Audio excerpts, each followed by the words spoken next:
Bwana Yesu asifiwe. Haleluya. Namshukuru Mungu sana kwa kumleta mwanasheria ambaye amekazia mada somo la kaya na familia. Mungu ambariki sana.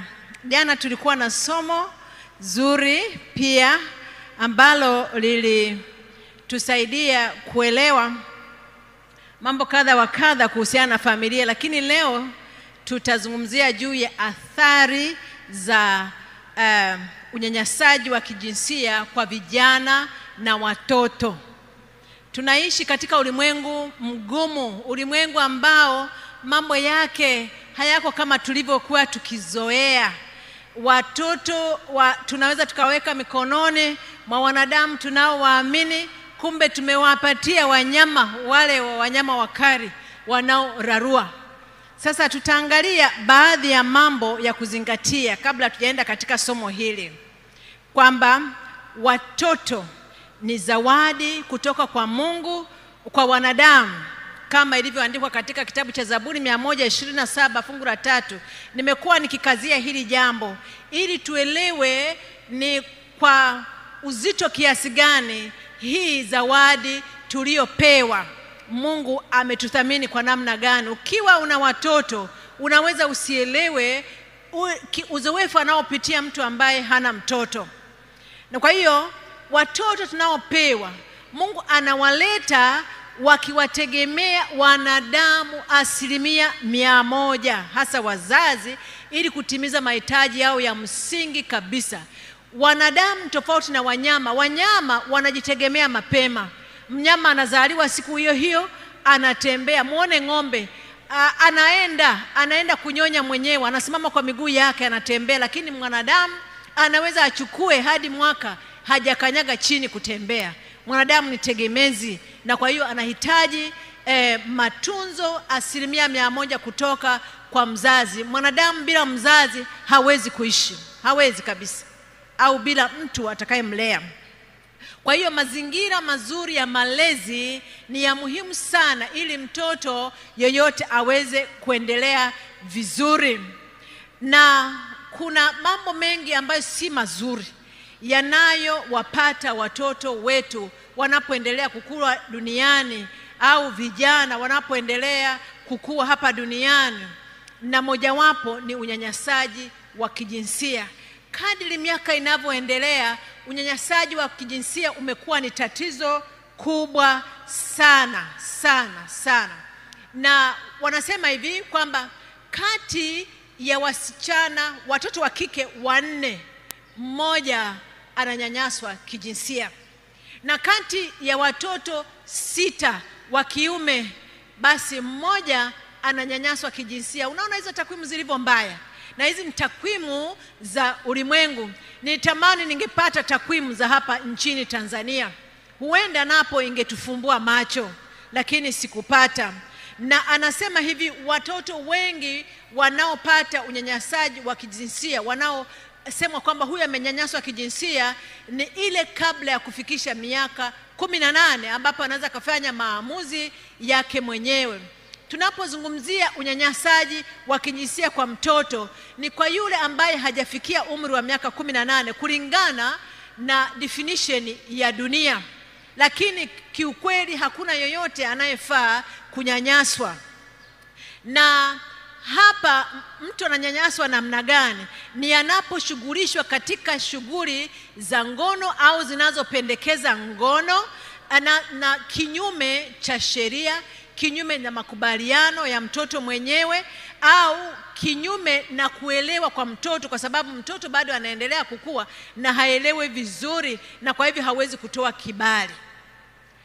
Na jambo la kusikitisha ni hili kwamba 91%, yani 100%, 91% ni watu ambao wako karibu na mtoto au kijana, ni watu wanaofahamiana naye, watu ambao mtoto anaweza akawaamini kirahisi.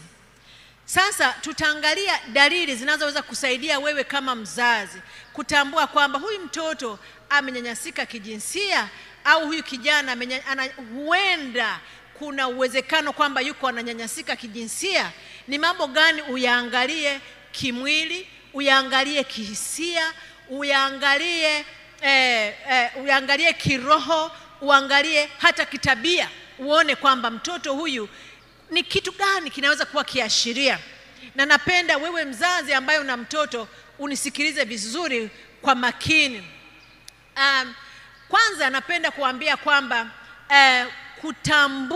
kutambua unyanyasaji wa kijinsia si jambo rahisi sana. Ni jambo gumu kwa sababu inakuwa siri kubwa. Watoto wanapewa vitisho, anaambiwa kwamba wewe ukisema utauawa au utakuwa mbaya au dunia itakuzomea, unawezaje kumdhalilisha anko au kitu kama hiki na kile. Kwa hiyo mtoto anaishi kwa hofu, anajua hawezi kumwambia mtu yoyote. Kwa hiyo yule mwenyewe muhanga anajitahidi kuficha ili waliomzunguka wasitambue hivi. Kwa hiyo si jambo rahisi kutambua. Ndio maana najaribu kusema baadhi ya dalili hizi ziweze kusaidia. Tuangalie dalili za kimwili kwa watoto kwanza, kuacha vijana. Unapoona mtoto mdogo anapata ugonjwa wa zinaa, ni lazima ujiulize ameutoa wapi. Kwa hiyo ugonjwa wa zinaa ni kitu cha kwanza cha kukuambia kwamba huyu mtoto lazima amechezewa na mtu, amenyanyaswa na mtu fulani. Na ndio maana natamani wazazi, shughulika na mtoto, shughulika na shughuli zako mwenyewe huko duniani, lakini rudi uwe karibu na mtoto. Mtoto uwe wewe mwenyewe kumuogesha. Unapomwogesha uangalie maeneo ya mwili yanaanza kuwa yameathiriwa. Na baadhi ya vitu kama hivyo ni kama dalili za michubuko, maeneo ya sehemu za siri kwa yule mtoto. Unajua watu wanafanya unyanyasaji wa kijinsia hadi kwa watoto wadogo kabisa ambao unawavika na kuwakagua. Wanafanya hivyo. Au unakuta damu kwenye shuka ambayo mtoto analalia, na huyu mtoto hata hajavunja ungo na ni hazina maelezo mazuri, hazieleweki, au nguo za ndani. Unaona hivyo vitu, chukua tahadhari, kaa karibu na huyo mtoto ujue. Lakini pia dalili zingine, mtoto anakuwa na maumivu ya kichwa. Sasa nataka usiende ukiona mtoto anaumwa kichwa useme kwamba amenyanyasika kijinsia.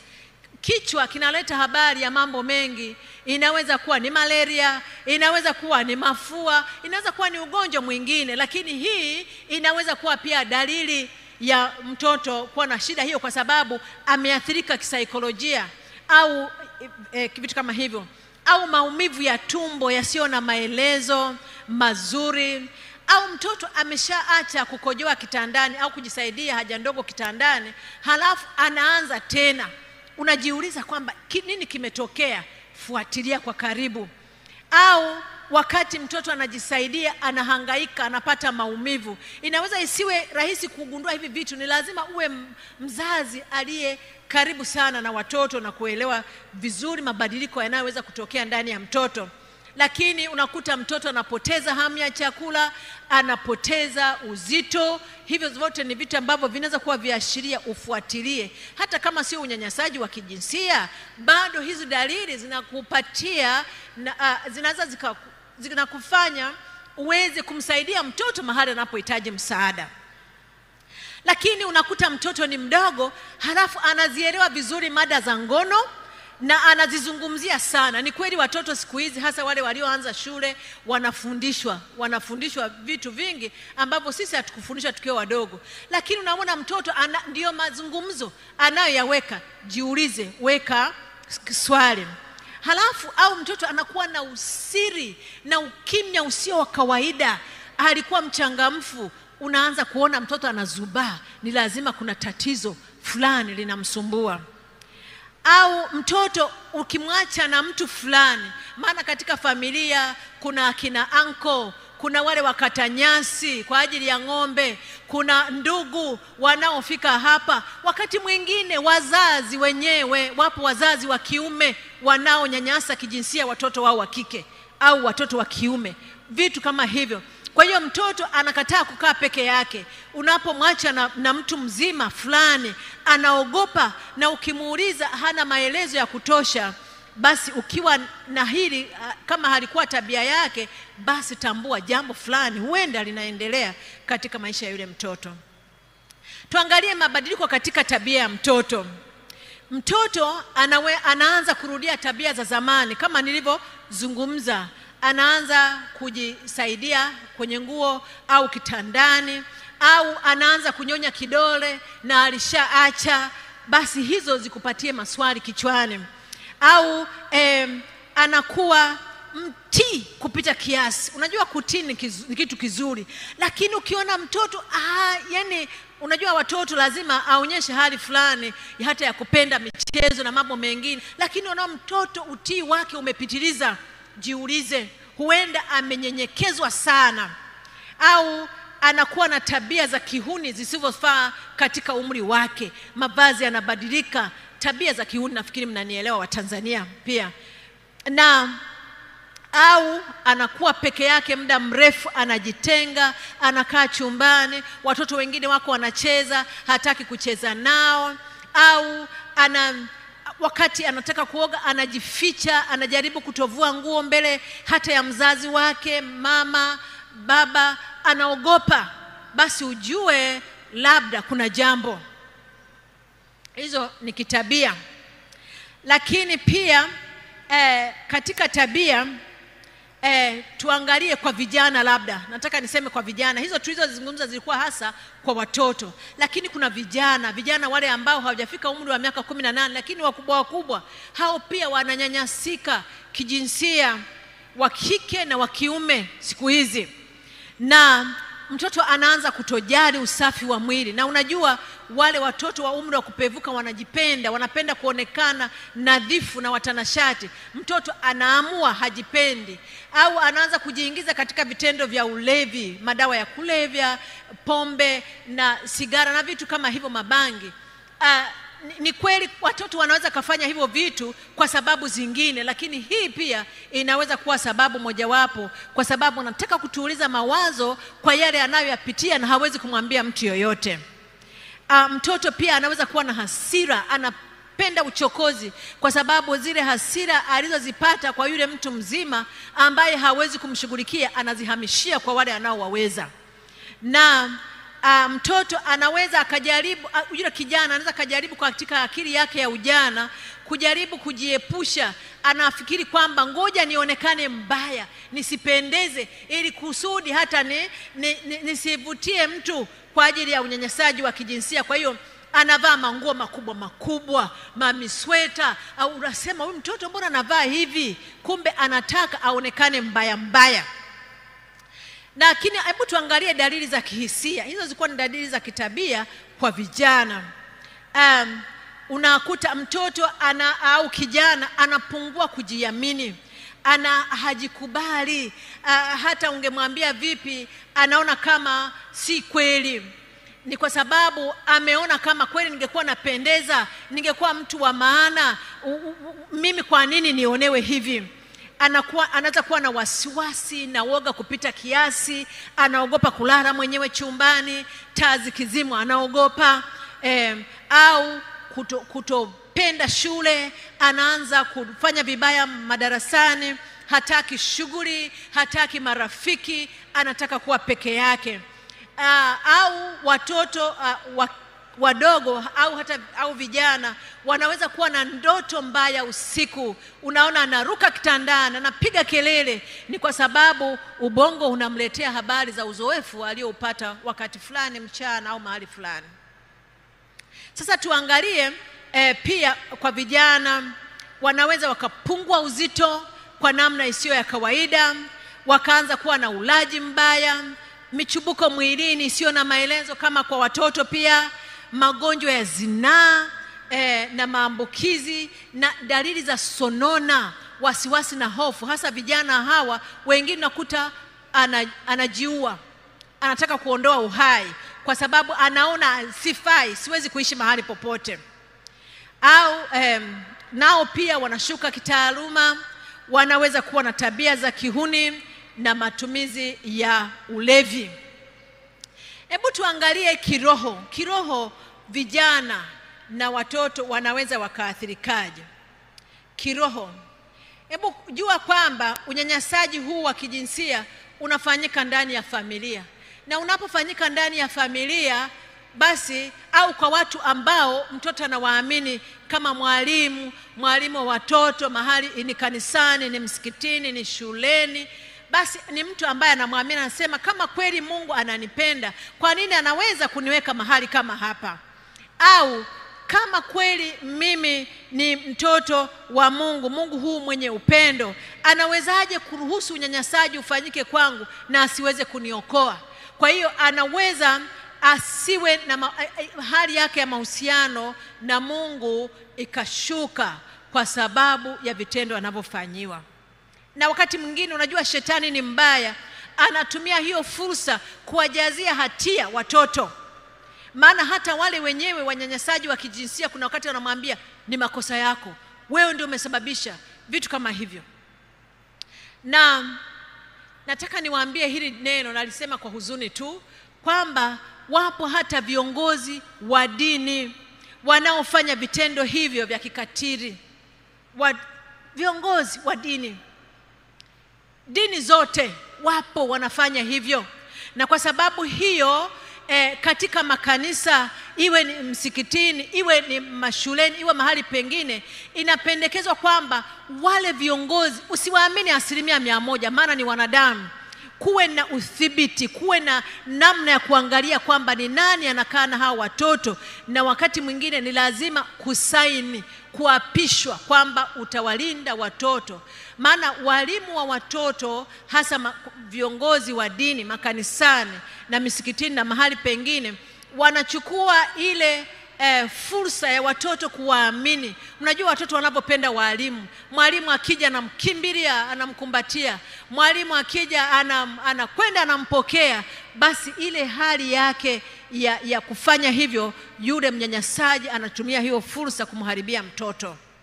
Na kwa hiyo watoto tunapowafundisha ni vizuri kuwaeleza mipaka, namna ya kulinda mipaka yao, na kuwaambia yapo maeneo ambayo watu hawaruhusiwi kuyagusa, na wafundishe hivyo. Hebu tuangalie mazingira hatarishi yanayoweza kufanya mtoto awe katika mazingira ya hatari.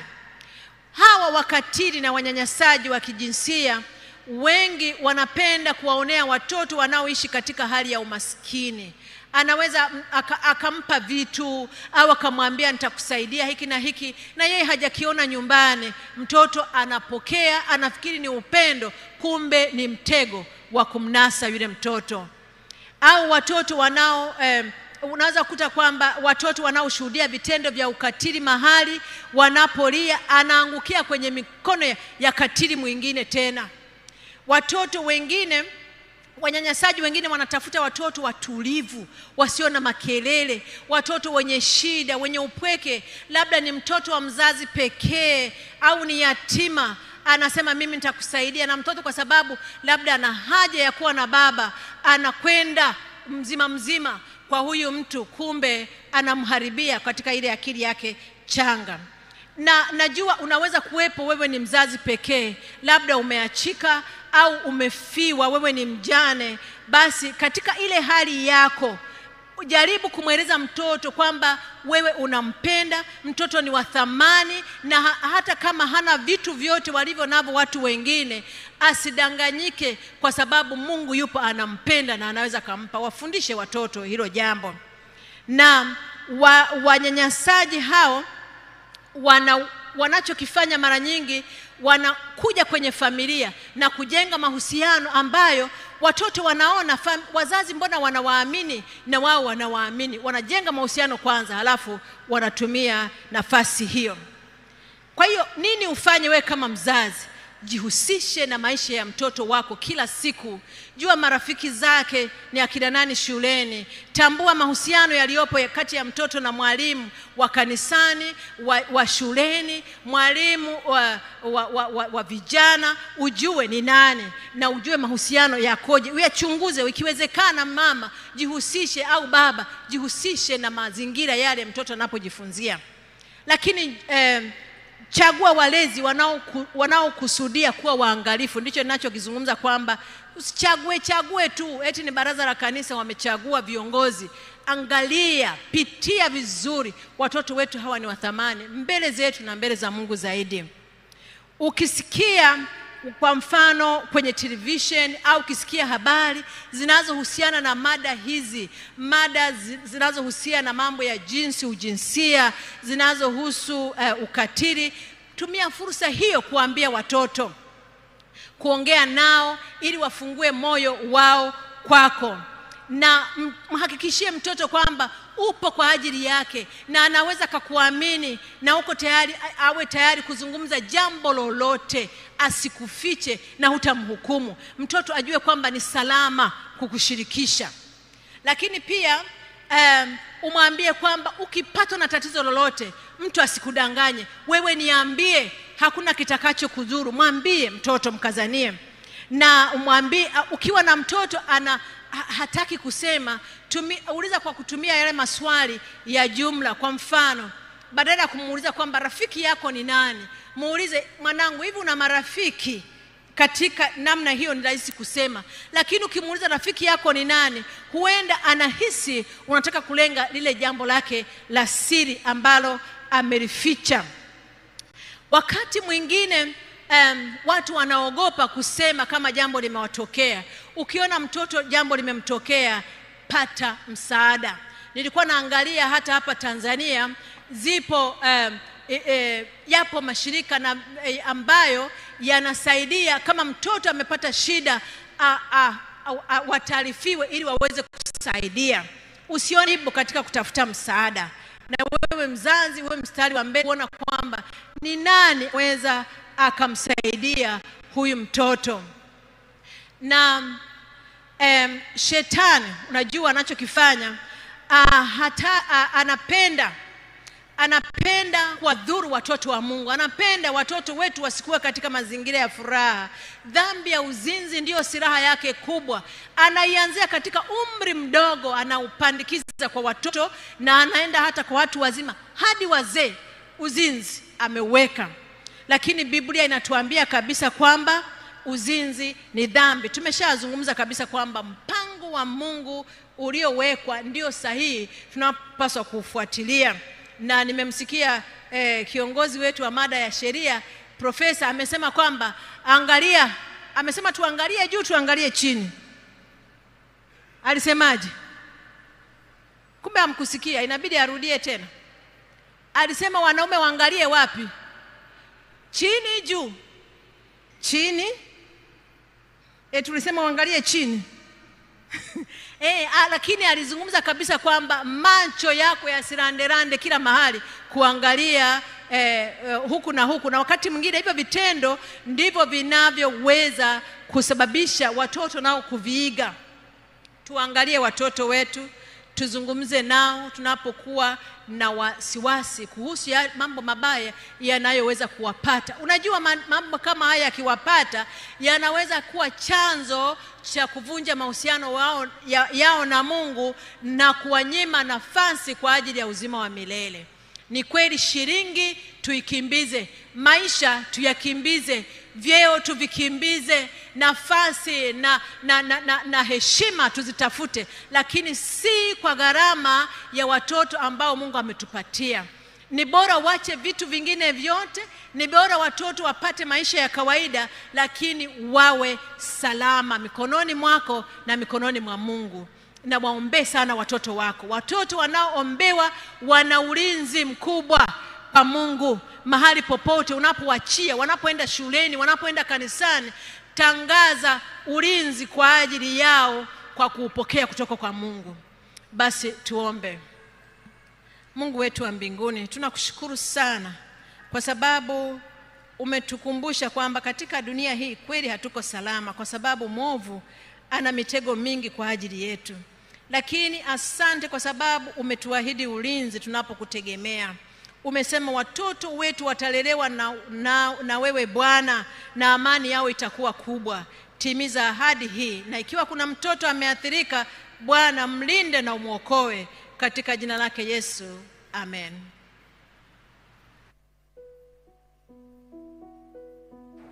Na hii ndio nuru ya matumaini.